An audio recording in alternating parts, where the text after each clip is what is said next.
And it's that time of year when people start looking at their New Year's resolutions. Maybe you want to drop 10 pounds or maybe you want to start eating better. But have you considered your financial goals?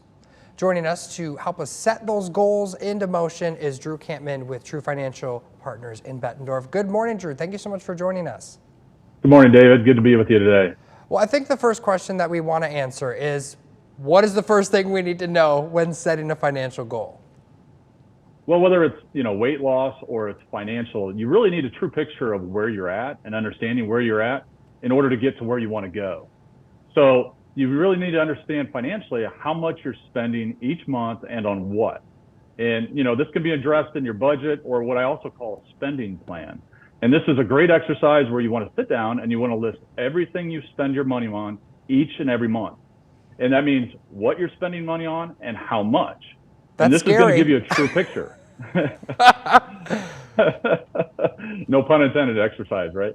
Yes. But it gives you a true picture of where you're at in order to get to where you want to go. And then you want to actually sit down and look at what are your goals? What is achievable? And you really want to start small. You don't want to start big. You don't want to take big chunks out of it. You really want to start in an area that's going to improve your financial habits and improve your financial position. And a lot of people talk about New Year's resolution. This is a great exercise for you at the end of the year. All right. And so what are some achievable financial goals? I mentioned start small, but where I would start would be in your spending plan, look at ways you can pay down debt, looking at your credit cards. And I would start with the highest interest rates first, pay those off or pay those down, make a goal to pay each month on your credit card debt if you're carrying it, because those are going to be the higher interest rates.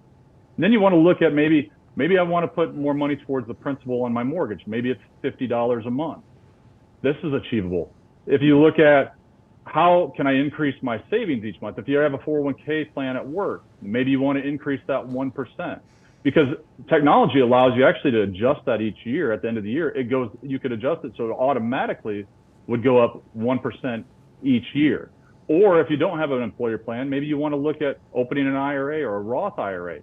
Have it automatically deducted from your checking account each month and invest that money. This is a great habit. This is disciplined habits that are going to improve your financial position present and future.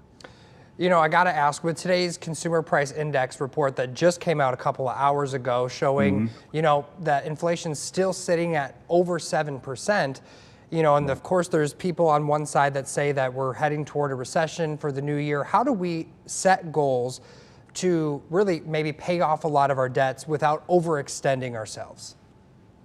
Well, your goals should remain intact no matter what. What has to be addressed is adjusting your spending plan.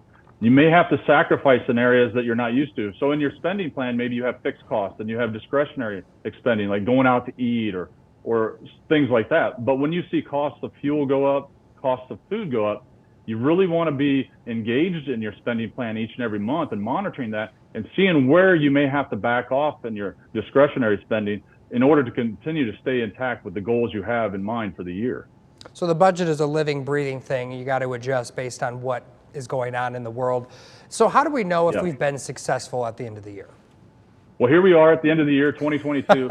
So it's always a great idea to look back on what your progress has been. How much of your debt have you paid down? Did you stick to your spending and budget plan? Did you put more towards your mortgage? Did you save more? Do you have a savings plan? Are you saving, towards an emergency fund? These are all things that are, you can monitor, that are achievable, that you can feel good about, because whenever you feel small successes, you're going to increase those savings or increase that saving on credit card debt or mortgage, what have you. You're going to feel good about that. So it's going to encourage you to probably do more. All right, Drew Kampman with True Financial Partners in Bettendorf. Thank you so much for joining us again today. Good to be with you. Thank you. You bet.